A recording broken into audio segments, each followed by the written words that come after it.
This is Eddie Cantor. It's Wednesday and time for another show. Time for a few laughs, a few songs. And overseas, the men of our armed forces, bringing the fight closer and closer to the Japanese homeland, will be hearing this broadcast too. But when the gags and the tunes are over, they'll want something more important. They'll want assurance from us that we're backing them up. Ladies and gentlemen, show the men in the Pacific that there's a bond between us. Buy one. Tomorrow. For the 1st Air Force with headquarters at Mitchell Field, Long Island, New York, Bristol Myers, makers of Salopatica, Truchet, and Minute Rub, in cooperation with the Drug, Cosmetic, and Allied Industries, dedicate this program to Uncle Sam and his appeal to buy more war bonds to help the war effort. And now, here's the star of our show, Eddie Cantor.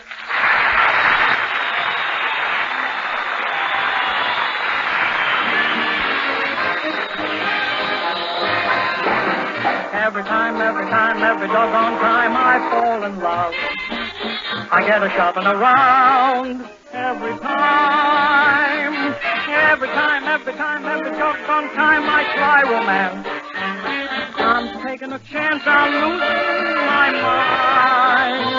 I'm gonna learn to be a hermit and live in a hermit's cave till I lose those blues my sweetie gave to me.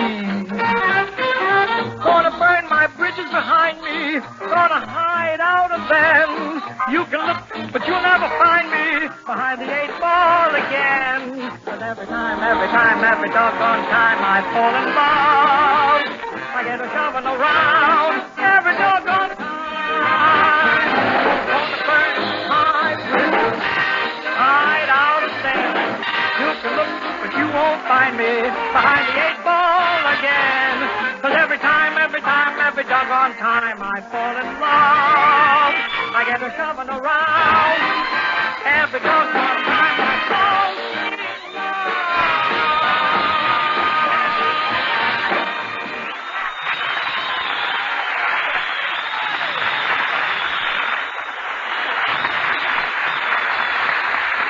Thank you, fellas and girls. And Don, what a thrill I had here at the airport watching planes take off.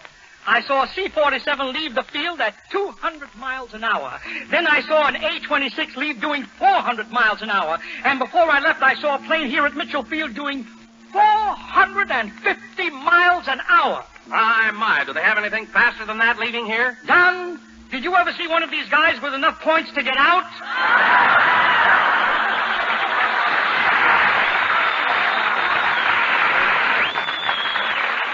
See something fast?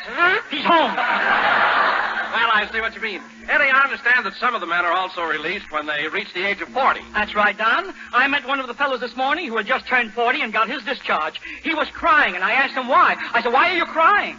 Tomorrow you'll be out of the army, you'll be in civilian clothes, you'll have nothing to do but run after beautiful girls. And the guy said, yeah, but why didn't they let me out while I could still catch them?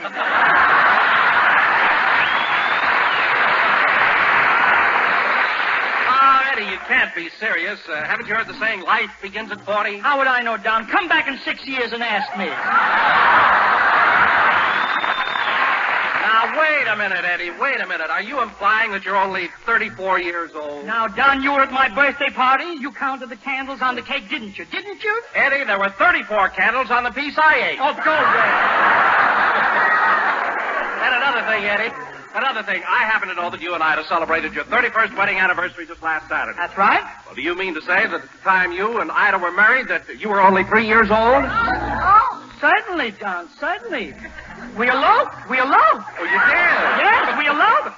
I got a ladder, carried her down from her high chair, slipped a teething ring on her finger, helped her into my carriage, and we were off to Niagara Falls. Don't be so statistical.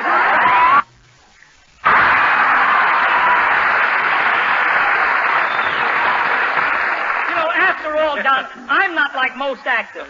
I happen to be 34 years old, and if I were 35, I'd be the first one to admit it. Believe me, Don, believe me. Whatever you say, Eddie, but I had no idea that you were younger than Benny. You know, Jack admits to 36.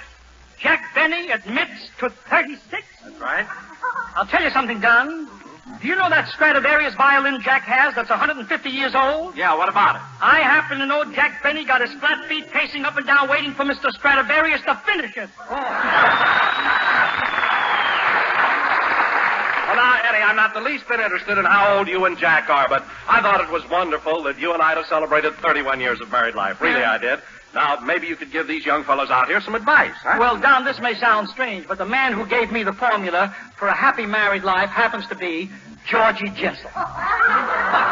Georgie Jessel? Georgie Jessel. He told me to follow 2 rules. 1, when you get married, tell your wife you have to have 1 free evening a week to go out with the boys. And what's the other rule? Don't waste that free evening going out with the boys.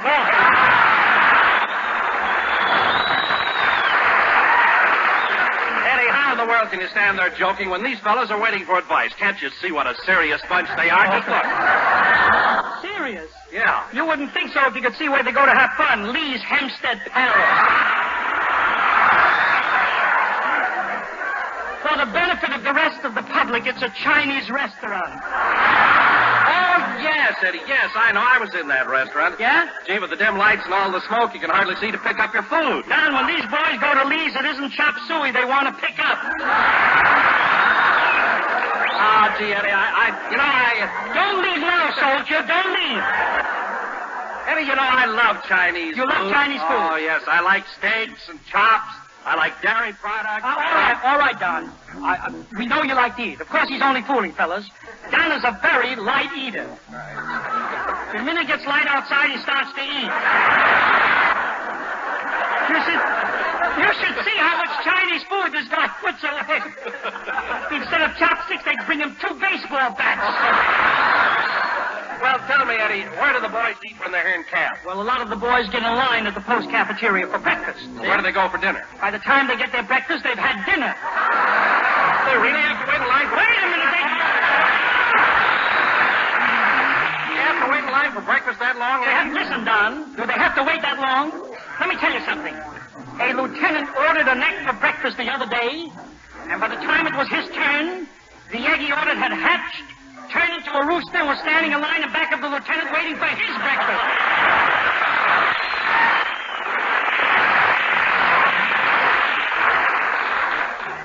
I'm quite a frank chap, am I not? Don, we've spoken enough about what the boys do here at camp. I'd like to give you an idea of the work these boys are doing overseas. Oh, you have some information about that, Eddie? Yes, Don. I was listening to the shortwave radio, and I want to make a report on the news I heard coming out of Japan. All right. Take it away, Tokyo. Flashy flash. Very good news. War Department has asked me to make 2 announcements. Number 1, all men having enough points will immediately be released from the Army. Number 2, all men released from the Army will be put in the Navy. Now then, in regard to new point system for Japanese Navy, all Nipponese sailors will receive 2 points for each month's service overseas. Underseas, 4 points. Many citizens are trying to leave Tokyo. Japanese people warned to stay off trains and remain in their house during air raids. That way you will leave Tokyo quicker. Flashy flash. Just received news, latest naval battle. American naval losses twice as much as Japan. Japanese lost 10 ships. Americans lose 20 torpedoes.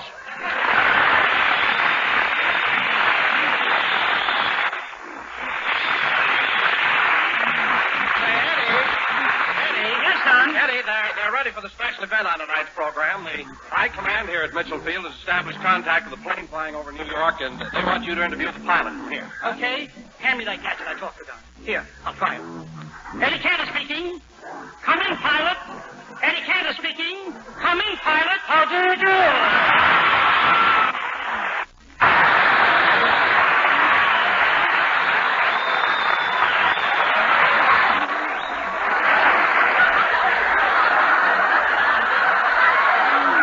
Bert Gordon, the mad Russian. Right? Russian, I was supposed to talk with a real pilot. What are you doing up in a plane? Cantor? Yes? I have spent thousands and thousands of hours in the air. Flying? No, breathing. Never mind. If you're an airplane, what took you so long to answer? I am flying over Ebbets Field in Brooklyn, watching the ball game. What a thrill. They just knocked one over the fence. They just knocked one over the fence. A baseball? No, a spectator.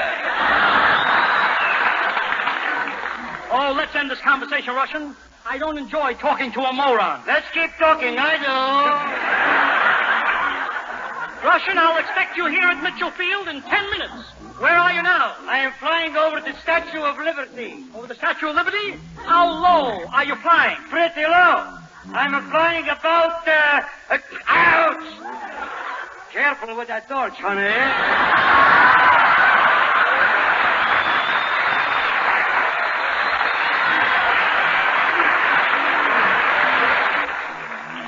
Russian, I asked you to stop clowning. I want you to come back here right away. Can you find the field? I'm not sure. Right now, I'm doing some blunt flying. Not blunt flying? You mean blind flying? You fly what you want, and I'll fly what I want. Russian, let me get this. You say you've got a girl in an army plane? Don't you know the Air Force has never heard of such a thing? Shall I tell them? Russian, you fool. You've broken Army regulations. You and that girl will be court-martialed, and next week, instead of being with me on my program, you'll be locked in the cell with that blonde. I'll be so disappointed.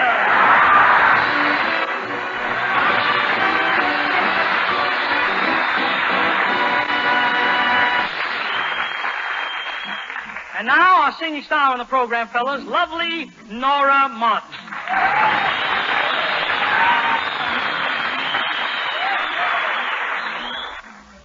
Nora, I want you to meet the boys here at Mitchell Field. You know, they're men who appreciate art. They're men who appreciate drama.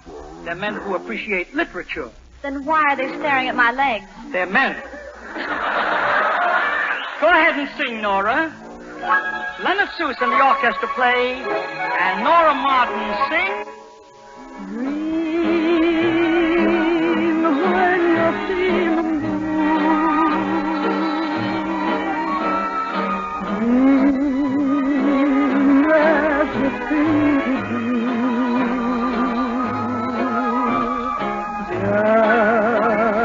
Just watch the smoke rings rise in the air. And your share of memories there. When the day is through,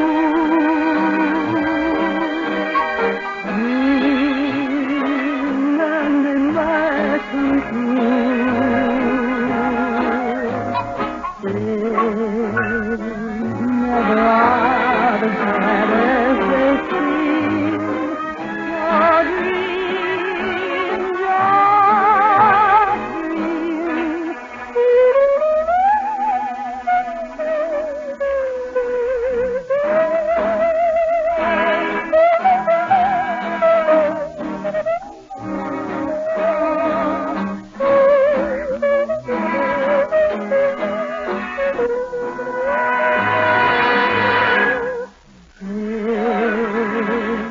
Never are the saddest they seem.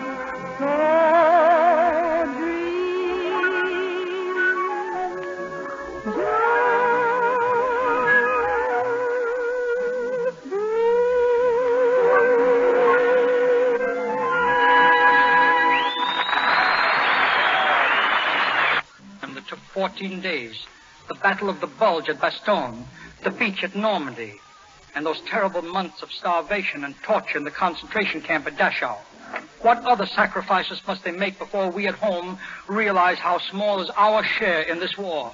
Instead of drafting your money, you're being asked to enlist it. In the name of American sportsmanship, in the name of liberty and justice for all, how can we do less?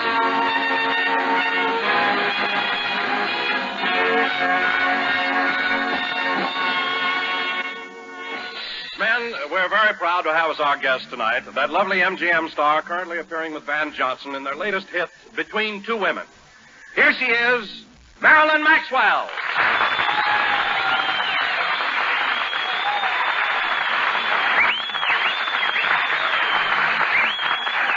All right. All right, Don. She's on. You met Miss Maxwell. Stop applauding. Who's applauding? I'm just fanning myself to keep cool. Well, Don, you're wasting your time. You won't make a hit with Miss Maxwell. You're no Van Johnson. Oh, I wouldn't say that, Eddie. Don reminds me a little bit of Van. In fact, there's something about him that moves me. I agree with you. He looks like a moving van. Yeah. But this food... Listen, this food shortage will thin him out. In fact, today, Marilyn, I heard a joke about the poultry shortage here. What was it, boy? Well... Oh, putting in your own words, boy, huh? Well, I was talking to a colonel in the Army, and he says he's afraid to pass a butcher shop on account of the eagles on his shoulders.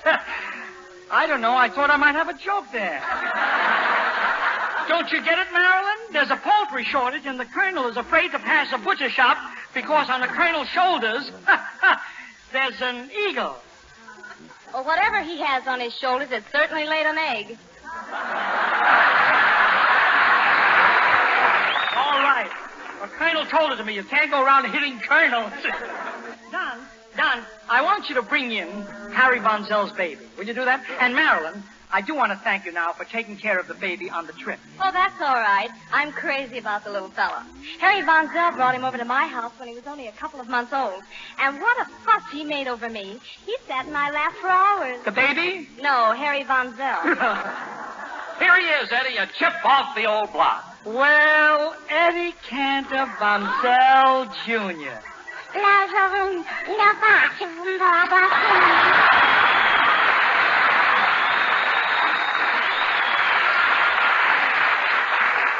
Well, little fella, how are you enjoying your trip east, huh, Junior? Goo. Eddie, Yeah? I wonder what he's trying to say with his goo. Goo.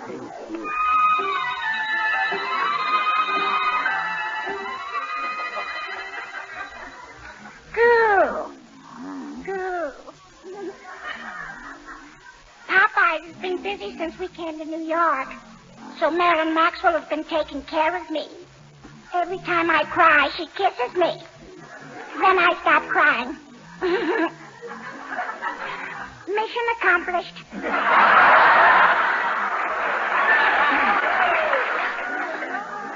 Popeyes has really been stepping out. Last night he went to the Stork Club. I thought it was funny when he came into the room all dressed up and said, "I'm going to the Stork." Used to be vice versa. He's been going out every night. I'll bet he'll be afraid to go out tonight after that one about the colonel with the eagles in the butcher shop. Some joke.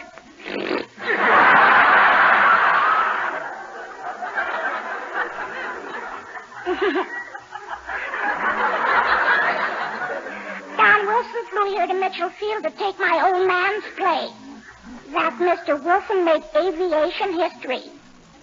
It's the first time a plane ever flew a blimp.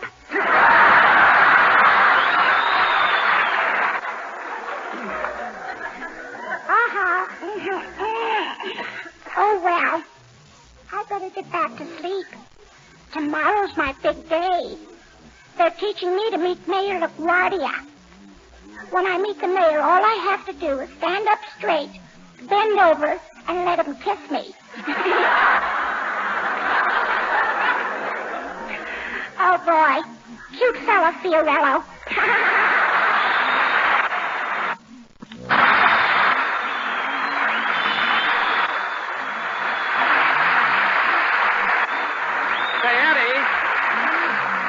Yes, Don? Eddie, who do you think came all the way out here to Mitchell Field just to see you? Well, I've had a lot of... Who this time? Alan Young. Alan Young? You mean that up-and-coming comedian who's heard every week? That talented youngster who critics predict will surpass the leading radio comics of today? That's the fella. Get him out of here. He's got talent. Get him out of here. Lock the door down. Lock the door. Too late, Eddie. It's too late. Here he is, Alan Young.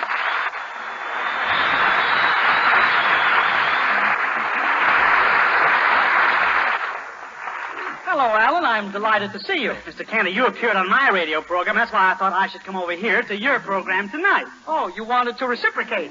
No, retaliate.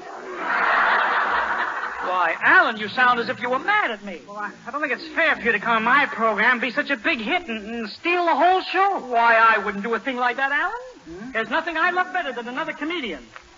Especially a young one. You mean you really want to help me? Why, certainly, Alan. I'd do anything. In fact, I'll give you a joke that'll be the biggest laugh you ever heard when you use it on your program. You will? What's the joke? Well, you say the poultry shortage is so bad that a colonel is afraid to pass a butcher shop because of the eagles on his shoulders.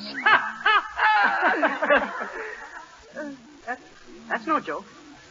No? No, because colonels are brave, and they would not be afraid to pass a butcher shop.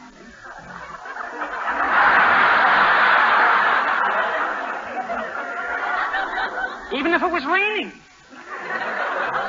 There's only one thing in the whole world a colonel would be afraid to do. And what is that? Tell that joke. Well, look, Alan, I was just trying to help a young fella out. Yeah, well, I didn't come here to be a comedian, Mr. Cantor. I came because I need some advice. Yeah. I had a fight with my girlfriend, Betty Dittenpfeffer. A fight with your girl? Why, what seems to be the matter? Oh, the car was parked in a lonely road, and I did something I shouldn't, and she flew off the handle. Wait a minute. You did something you shouldn't, and she flew off the handle? Yeah. I stepped on the starter while she was cranking the car, and she flew off the handle.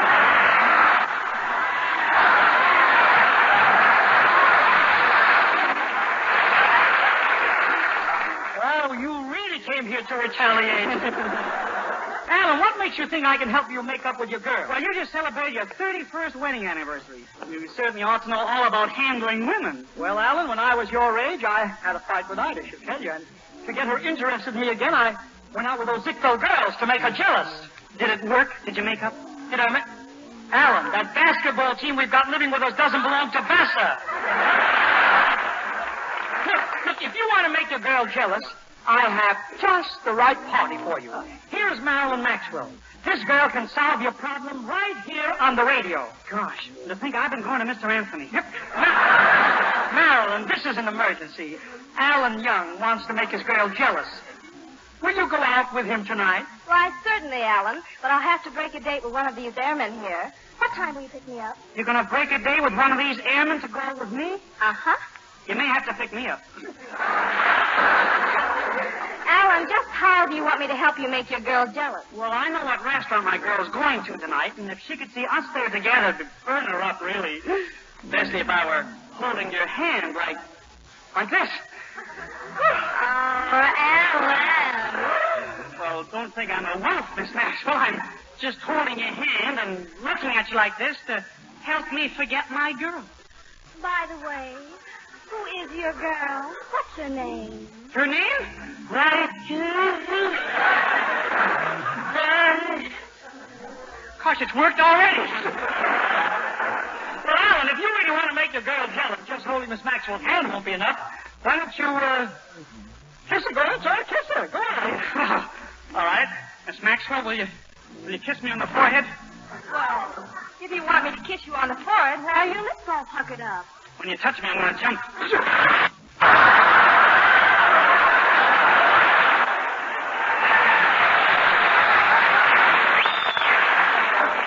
Go ahead. Kiss her, Marilyn. Kiss her, Alan. Get together. Go ahead. Alan.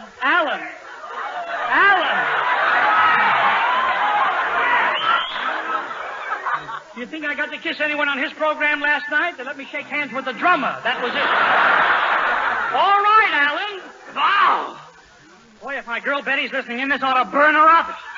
Burn her up.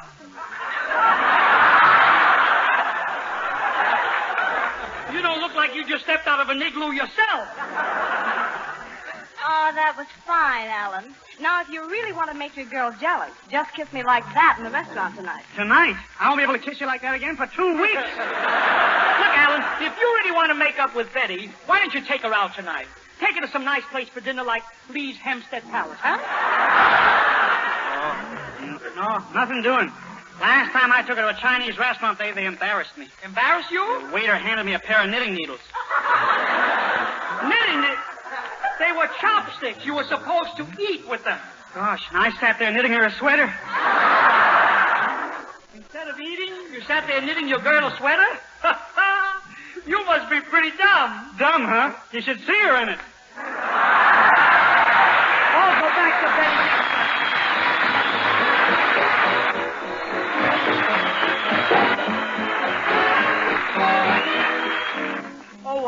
Marilyn, Yes, Eddie? I wanted to ask you about your trip east. Are you here on business or pleasure? Well, I've been working pretty hard in pictures and doing a lot of hospitals. So I came to New York to see my vocal teacher about my voice and to take a rest. Oh, you came here for your voice and a rest? Uh-huh. You take her voice, I'll take the rest. Yep. Oh, so you finally made it, huh, Russian? Russian, please don't embarrass me here tonight. Certainly you've heard the name Maxwell? That's famous all over Hollywood? Maxwell? This is what Jack Benny used to run around with? Yep. No. This isn't what Jack Benny used to run around with. You must be crazy. He must be crazy. Oh, Russian, you're mixed up. My name is Maxwell, but I'm not a car. That's right. And she's not Maxwell, the coffee. She could keep me awake.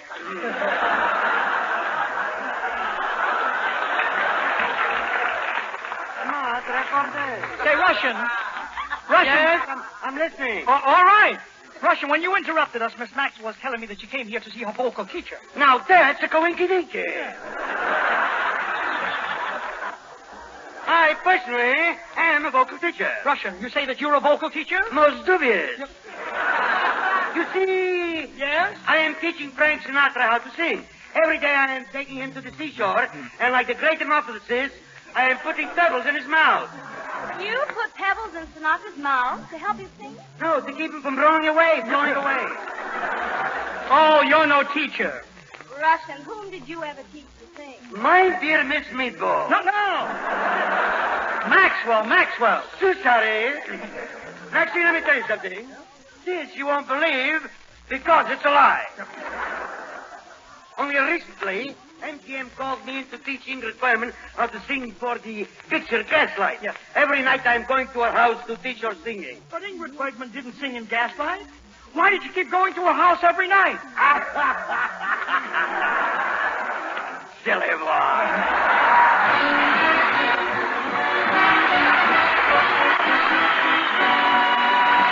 Thank you. Good night, everybody.